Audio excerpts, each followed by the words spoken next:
Welcome back. Last day हमने and और ये दोनों के बारे में जाना कि किस तरह से कैसे रूल्स होते हैं, कैसे हम एंड और ये दोनों ऑपरेटर्स को यूज़ कर सकते हैं। विद एग्जांपल्स एंड रूल्स हमने जाना। आज हम और कुछ नए ऑपरेटर्स जानेंगे।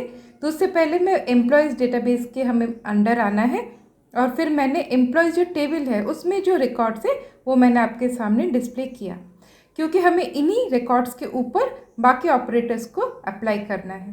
तो लास्ट डे हमने देखा एंड और ये दोनों अलग अलग और साथ हम कैसे उनको यूज़ कर सकते हैं, उनके कुछ नियम हैं, वो नियम क्या क्या हैं। तो आज यहाँ पर हम नेक्स्ट कंटिन्यू करते हुए देखेंगे। जैसे मैं यहाँ पे लिख रही हूँ, select star from employees where F name John, या फिर एफ नेम, मतलब यहाँ पे मल्टीपल और हम यहाँ पे डाल रहे हैं और इसी को हम और भी एफिशिएंट वे बोल सकते हैं या फिर दूसरी तरह से कैसे लिखेंगे वो भी देखेंगे। तो ये जस्ट एक कॉलम है जो एफ नेम कॉलम है, उसी में से जिनका नाम जॉन है, जिनका नाम जेन है या फिर जिनका नाम एमिली है, उन्हीं रिकॉर्ड्स को वो चुन के हमको बताएगा या फिर दिखाएगा। तो यहाँ पर 5 रिकॉर्ड्स ऐसे हैं जहाँ पर ये नाम उनको मिले। सिंपल। अब इसी को जैसे यहाँ पर मल्टीपल और है, यहाँ पर मैंने 2 लिखा और इससे भी ज़्यादा हो सकते हैं, तो इसको थोड़ा डिफरेंट वे से हम कैसे लिख सकते हैं।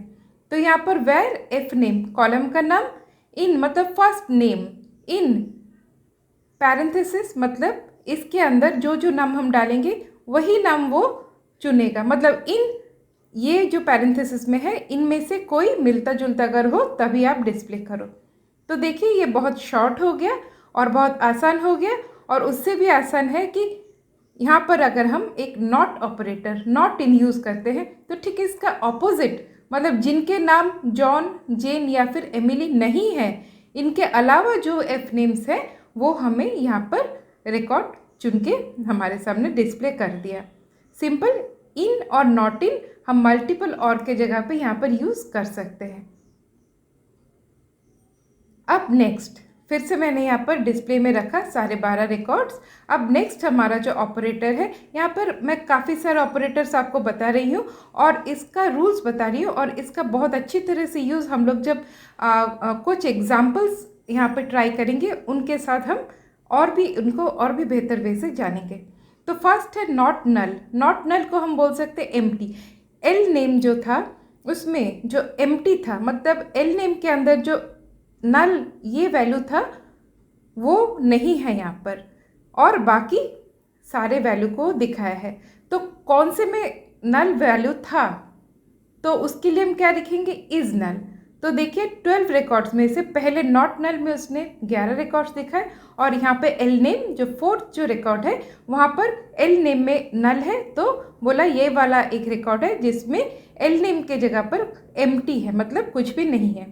अब नल कहाँ यूज़ है, नॉट नल कहाँ यूज़ करना है ये आपको पता चल गया। मतलब हम जहाँ पर एम्प्टी कुछ रिकॉर्ड्स में जहाँ पर एम्प्टी फील्ड्स है उसको हम एक्सट्रैक्ट करने के लिए नल या फिर नॉट नल ये वाला हम ऑपरेटर को बोल सकते हैं, यूज़ करते हैं। अब चलिए थर्ड देखते हैं, वेयर डेट ऑफ बर्थ इस फील्ड में बिटवीन और एंड, मतलब बिटवीन यहाँ पर है एक वैल्यू एंड और एक वैल्यू, मतलब इन दोनों वैल्यू को मिलाकर इंक्लूडिंग बाकी इनके बीच में जितने भी वैल्यूज़ आते हैं वो सारे हमको एक्सट्रैक्ट करके दिखाएगा। बिटवीन और एंड इसका एक अपना हिसाब है। एंड मतलब हम जानते हैं उसके पहले जो वैल्यू है उसके बाद में जो वैल्यू है वो दोनों ही ट्रू होने हैं। तो यहाँ पर एक 1990 से लेकर एक 1993 में जितने भी डेट ऑफ बर्थ है वो आपको यहाँ पर एक्सट्रैक्ट करके दिखा दिया। अब आपको पता चल गया कि बिटवीन के साथ हम एंड क्यों यूज़ करते हैं। अब ठीक इसका ऑपोजिट जैसे हमने बाकी देखे, is null is not null, उसी तरह नॉट बिटवीन, मतलब यहाँ पे जो रिकॉर्ड्स हैं डेट ऑफ बर्थ के, मतलब ये दोनों जो वैल्यू हैं इनके अलावा, मतलब इन दोनों वैल्यू और इनके बीच में जो वैल्यूज़ हैं डेटा है, इनके अलावा जो हैं डेट्स उनको अभी एक्सट्रैक्ट करके दिखाएगा, मतलब ठीक ऑपोजिट। तो क्लियर है, बिटवीन के साथ हम एंड इसका इस्तेमाल करते हैं और क्यों करते हैं इसका भी आपको पता चल गया। अब चलिए हम नेक्स्ट ऑपरेटर में चलते हैं। तो यहाँ पर नेक्स्ट ऑपरेटर मतलब जैसे less than, equal to, less than equal to, ये सारे भी हैं। तो फर्स्ट यहाँ पर हम इक्वल टू से स्टार्ट करते हैं। ये हमने पहले भी देखा है, जिनका नाम जॉन है, F name equal to John, उन्हीं को चुन के दिखाओ। तो यहाँ पे 3 रिकॉर्ड्स हैं जहाँ पर उसे जॉन मिला, तो जॉन उसने दिखा दिया। अब ठीक इसका ऑपोजिट, नॉट इक्वल टू, जो हम ग्रेटर देन, लेस देन, ये साइन मतलब एंगुलर ब्रैकेट्स जो है, इनसे इसका इस्तेमाल करके हम ठीक उसका ऑपोजिट देख सकते। मतलब जिनका नाम जॉन नहीं है वो सारे रिकॉर्ड से चुन के दिया। और ये इसका और एक फॉर्म है जहाँ पर एक्सक्लेमेशन और इक्वल टू, ये और एक फॉर्म है। मतलब नॉट इक्वल टू के लिए हम 2 तरह का फॉर्मेट हम यहाँ पे यूज़ कर रहे हैं। सिंपल मतलब इक्वल टू, मतलब जहाँ जहाँ जॉन नेम उसको मिला वो सारे रिकॉर्ड चुन के दिया, और नॉट इक्वल टू मतलब जॉन के अलावा जितने भी फर्स्ट नेम है उन रिकॉर्ड्स को वो चुन के दिया। अब हमको इक्वल टू मिल गया, नॉट इक्वल टू के 2 फॉर्म मिल गए। अब थर्ड, डेट ऑफ बर्थ, इस फील्ड के ऊपर हम देखते हैं जहाँ date of birth is greater than, चलिए 1/1/1992 लेते हैं। मतलब इस डेट को इंक्लूड नहीं करेगा, इस डेट के से ग्रेटर जो डेट्स हैं उन्हीं को चुन के दिखाएगा। तो यहाँ पर देखिए इसने एक्सट्रैक्ट करके दिखा दिया, सिंपल। अब हमें अगर इस डेट को भी इंक्लूड करना है तब हम ग्रेटर देन इक्वल टू ये साइन को डालेंगे, तो 1/1/1992 ये तो रहेगा ही, उसके साथ अगर इससे जो ग्रेटर वैल्यूज़ हैं उनको भी दिखाएगा इन डेट ऑफ बर्थ कॉलम से।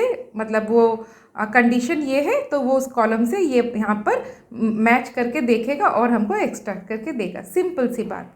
अब ठीक इसका ऑपोजिट क्या हो सकता है, वो हो सकता है लेस देन या फिर लेस देन इक्वल टू। चलिए हम इस हायर डेट, ये फील्ड नेम के ऊपर हम एक बार इसको देखते हैं।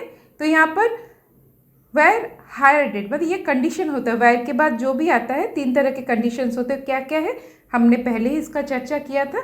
तो यहाँ पर where hire date is less than 1/1/2020। तो देखिए जो जैसे 2017, 19, 2020 ये सारे लेस देन है।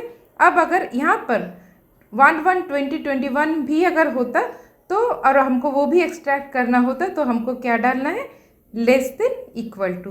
तो ये लिखने का जो तरीका है, नियम है, ग्रेटर देन के बाद इक्वल टू लिख रहे हैं, लेस देन साइन के बाद इक्वल टू डाल रहे हैं। तो यहाँ पे 21/1/2021 नहीं था, इसलिए यहाँ पर नहीं दिखाया। तो अगर हमको ये भी इंक्लूड करना हो, इक्वल टू मतलब हम इंक्लूड कर पा रहे हैं। तो सिंपल, अब आपके सामने सारे जो ऑपरेटर्स मोर और लेस आपने ये देख लिए।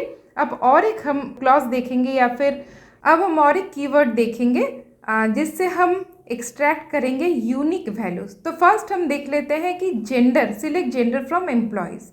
तो यहाँ पर जेंडर में क्या है, मेल है, फीमेल है और नल वैल्यूज़ कुछ है।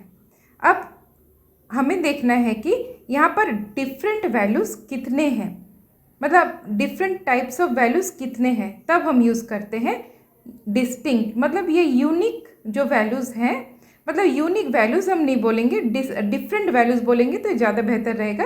तो यहाँ पर कौन कौन था, male, female, F for female और नन, ये 3 तरह के वैल्यूज़ इस जेंडर कॉलम में या फिर जेंडर फील्ड में है।